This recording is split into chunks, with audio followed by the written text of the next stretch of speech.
रायपुर नामक गांव में रोहन नाम का एक लड़का अपने माता पिता के साथ रहता था। रोहन बहुत ही आलसी था। वो ना तो स्कूल पढ़ने जाता था और ना ही कोई काम करता था। बस सारा दिन केवल सोता और खाना खाने के लिए उठता। उसे खाने और सोने के अलावा कोई काम नहीं आता था। उसके माता पिता उसकी इस आदत से बहुत ज्यादा परेशान थे। अरे, ये आलसी अभी तक सोया हुआ है। इसे जल्दी से उठा दो। मैं राशन की दुकान पर सामान बंधवा कर और पैसे देकर आगे काम पर निकल जाऊंगा। रोहन को भेजकर सामान मंगवा लेना। जी ठीक है, मैं अभी इसे उठा देती हूँ। आप आराम से काम पर जाइए। देखो, वैसे मुझे इस आलसी से कोई उम्मीद तो नहीं है, परंतु मेरे पास इतना समय नहीं है, इसीलिए कह रहा हूँ इसे उठाकर जल्द ही दुकान पर से सामान मंगवा लेना। अच्छा, मैं निकल रहा हूँ। रोहन की माँ रोहन को डांटते हुए उठाती है। अरे रोहन, अब उठ जाओ, दिन निकल आया है। तुम्हारे पिताजी काम पर भी चले गए हैं और तुम अभी तक सोए हुए हो। अरे माँ, क्यों मुझे इतनी जल्दी उठा रही हो? अभी मुझे थोड़ी देर और सोने दो ना। सुबह सुबह ही तंग करने आ जाती हो। चैन से सोने भी नहीं देते। अभी तुम्हें चैन से सोना है? पता है समय क्या हो रहा है? पूरे 11 बज रहे हैं। जल्दी उठो और लाला की दुकान से जाकर राशन लेकर आओ। तुम्हारे पिताजी खास कहकर गए हैं कि तुम्हें भेजकर सामान मंगवा लूं। अरे माँ, मैं अभी उठ नहीं सकता। मुझे थोड़ी देर और सोने दो और तुम यहाँ से जाओ। मुझे परेशान मत करो। कैसा आलसी लड़का है। ऐसा आलसी तो मैंने दुनिया में कोई नहीं देखा। जवान लड़का होकर भी दिन भर एक काम नहीं करता। ना तो अपने पिताजी का हाथ बंटाता है और ना ही घर का कोई काम करता है। पता नहीं इस आलसी की जिंदगी में क्या होगा। आखिरकार मजबूर होकर रोहन की माँ को भी राशन का सामान लेने जाना पड़ा। रोहन के पिताजी को जब इस बात का पता चला तो उन्हें बहुत गुस्सा आया। आखिर ये लड़का किस मिट्टी का बना है? इसे जरा सी भी शर्म नहीं आती। रोहन के माता पिता रोहन के आलसी होने की वजह से बहुत परेशान रहते थे। वो कोई काम नहीं करता था। एक दिन रोहन के पिताजी की तबीयत थोड़ी खराब थी और उन्हें एक जगह कुछ जरूरी सामान भिजवाना था। देखो रोहन, आज मेरी तबीयत कुछ ठीक नहीं है। तुम्हें मैं एक एड्रेस लिख कर दे रहा हूँ। इस पते पर जल्दी से ये सामान देकर आ जाओ। रोहन को 4-5 बार कहने के बाद भी वो बिस्तर से नहीं उठा तो रोहन के पिताजी को बहुत गुस्सा आ गया। तुम कितने बड़े हो गए हो और एक ढीले का काम नहीं करते। तुम्हें आराम से बैठकर बस खाना खाना आता है। दिन भर में एक पत्ता नहीं हिलाते और खाने को तुम्हें तीनों समय चाहिए। अब ऐसा नहीं चलेगा। यदि तुम कल से मेरे साथ काम में मदद नहीं करोगे तो तुम्हें खाना और कोई खर्चा नहीं मिलेगा। अपने पिताजी की ऐसी कठोर बातें सुनकर रोहन को भी गुस्सा आ जाता है और वो बोलता है, मुझे नहीं चाहिए आपका खाना और खर्चा। आप अपना खाना अपने पास रखें। मेरे लिए मेरे भगवान ने कोई ना कोई रास्ता तो सोच ही रखा होगा। मैं यहाँ से चला जाऊंगा और अपना खर्चा खुद उठा लूंगा। आप लोगों को मेरी वजह से परेशान होने की जरूरत नहीं है। वैसे भी इस घर में मुझे चैन से नींद नहीं मिलती। सारा दिन मुझे ताने सुनने पड़ते हैं। इससे तो अच्छा है कि मैं यहाँ से चला ही जाऊं। ये कहते हुए रोहन गुस्से में घर से निकल गया। रोहन की माँ उसके पीछे पीछे भागी और उसे रोकने की कोशिश की। अरे रोहन बेटा, सुनो तो, अपने पिताजी की बात मान लो। वो तुम्हारी भलाई के लिए ही कह रहे हैं। हमें छोड़कर मत जाओ। रोहन की माँ रोहन को पुकारती रहती है पर रोहन गुस्से में घर से निकल जाता है। रोहन की माँ रोते हुए रोहन के पिता से कहती है, देखिए, आपको इतना गुस्सा करने की क्या जरूरत थी। अब रोहन यहाँ से चला गया ना। वो हमारा इकलौता बेटा है। भला वो बाहर जगह जगह धक्के खाएगा तो क्या हम चैन से बैठ पाएंगे? मैंने तो उसे डराने और सीधे रास्ते पर लाने के लिए ये सब कहा था। मुझे उम्मीद थी कि इतना गुस्सा होने पर रोहन का दिमाग सही रास्ते पर आ जाएगा और वो अपना आलस छोड़ देगा। परंतु मुझे क्या पता था कि वो इतना ढीठ और आलसी है कि घर ही छोड़कर चला जाएगा। उसे 2-4 दिन धक्के खा लेने दो, उसे भी दाल रोटी का भाव पता चल जाएगा और अक्ल ठिकाने आते ही वो वापस भी आ जाएगा। रोहन अपने गांव से चलता हुआ पड़ोस के गांव में पहुंच जाता है। शाम होने लगी थी। अब उसे बहुत जोरों की भूख लगने लगी। वो सोचने लगता है कि वो अपना पेट कैसे भरे।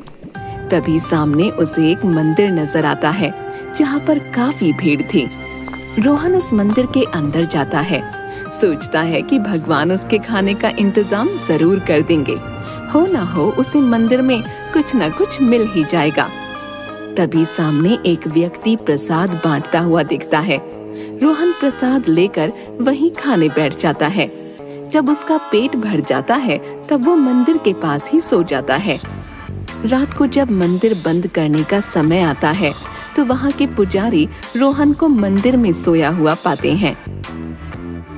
राजू, देखो वहाँ एक लड़का सोया हुआ है, उसे उठाकर यहाँ मेरे पास लेकर आओ। राजू वहाँ जाकर रोहन को उठाता है और उसे पुजारी जी के पास लेकर आता है।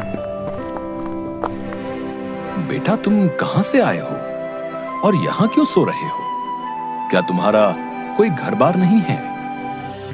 रोहन 2 मिनट मन में सोचता है कि वो झूठ बोल दे कि उसका कोई घर नहीं है, वरना सच बोलने पर तो ये पुजारी उसे यहाँ से निकाल देंगे। फिर वो कहाँ खाना खाएगा और कहाँ आराम करेगा? जी नहीं, मेरा इस दुनिया में कोई नहीं है। मैं अपने चाचा के साथ रहता था, परंतु अब उन्होंने भी मुझे अपने घर से निकाल दिया है, तो मेरे पास खाने और रहने के लिए कोई ठिकाना नहीं है। आप मुझे अपने मंदिर में रहने की इजाजत दे दें। ठीक है, तुम यहाँ रह सकते हो। मंदिर में बहुत से भक्तों का आना जाना लगा रहता है।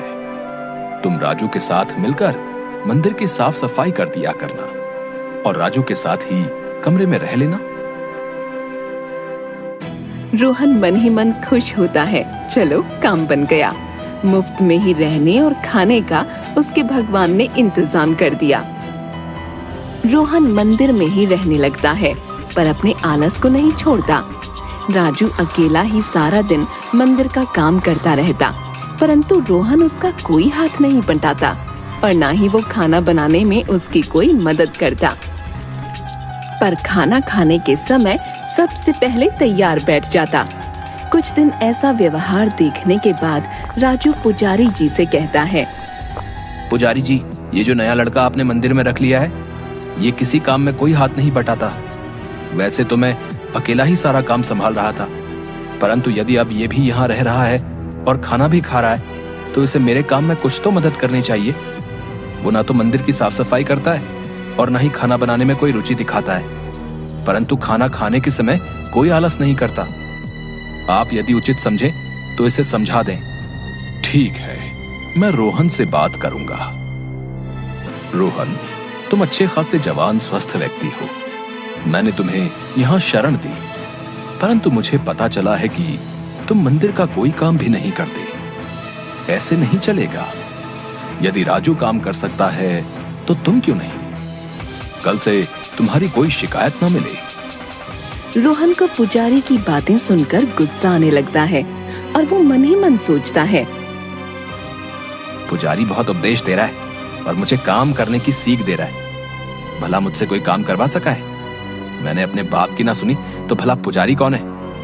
मंदिर से गहने चुराकर आज रात ही यहाँ से भाग जाता हूँ। इतने गहने बेचकर तो बहुत समय तक आराम से बैठकर खाऊंगा। ये गहने मूर्तियों पर चढ़ा रखे हैं, इसका भला क्या फायदा? मैं नहीं यहाँ से ले जाकर बेच दूंगा और आराम से बैठकर खाऊंगा।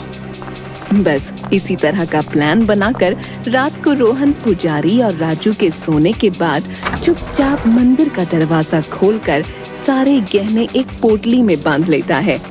वो चुपचाप जैसे ही वहाँ से भागने लगता है, तभी सामने पुजारी, राजू और गांव के कुछ लोग आ जाते हैं। उन्हें देखकर वो मन में बहुत घबरा जाता है और हकलाकर कहता है, अरे आप लोग यहाँ कैसे आ गए? वो तो मैं गहने साफ करके मूर्तियों पर पहनाने लगा था, मैंने कोई चोरी नहीं की। तुम रंगे हाथों पकड़े गए हो, तो अब तुम अपनी सफाई दे रहे हो। भला पोटली में बांधकर गहने तो एक चोर ही ले जा सकता है। तुमने चोरी की है। ये तो भला हो राजू का, जिसने तुम्हें दबे पांव मंदिर की तरफ जाते हुए देख लिया तो उसे तुम पर शक हुआ। तभी उसने तुरंत मुझे जगाया और गांव के कुछ लोगों को इकट्ठा किया। मंदिर से गहने चोरी करने के जुर्म में ये गांव वाले तुम्हें पीट पीट कर मार देंगे। अभी हमने पुलिस को भी बुला रखा है, वो तुम्हें थाने ले जाकर पिटाई करेगी, तब तुम्हारे होश ठिकाने आएंगे। मुझे माफ कर दीजिए पुजारी जी, मैं आइंदा ऐसी गलती नहीं करूंगा, मुझे पुलिस के हवाले मत करें। पर उस चोर की बात कोई नहीं सुनता और उसे पुलिस के हवाले कर दिया जाता है। पुलिस रोहन की खूब पिटाई करती है और उससे पूछती है कि उसका इस दुनिया में कोई है तो उसे बुला ले, वरना जेल में पड़ा रहे। रोहन को कोई रास्ता नहीं सूझता तो वो अपने घर संदेशा भिजवाता है। उसके माँ बाप को जैसे ही पता चलता है वो दौड़े दौड़े थाने में आते हैं और उसकी जमानत कराकर उसे छुड़ाकर घर ले जाते हैं। इस घटना के बाद रोहन बहुत ही शर्मिंदा होता है और अपने माता पिता से माफी मांगता है। माँ पिताजी, आप लोग मुझे माफ कर दीजिए, मैं इतना बड़ा हो गया परंतु फिर भी मुझे जरा सी भी समझ नहीं आई। आप लोग मुझे कितना समझाते थे कि आलस की गंदी आदत छोड़कर मैं कुछ काम करूं, परंतु मैंने नहीं सुना। आज जब मुझे आप लोग थाने में छुड़ाने आए तो मुझे एहसास हुआ कि मैं कितना गलत था। आखिर माँ बाप अपने बच्चे का कभी बुरा सोच भी नहीं सकते।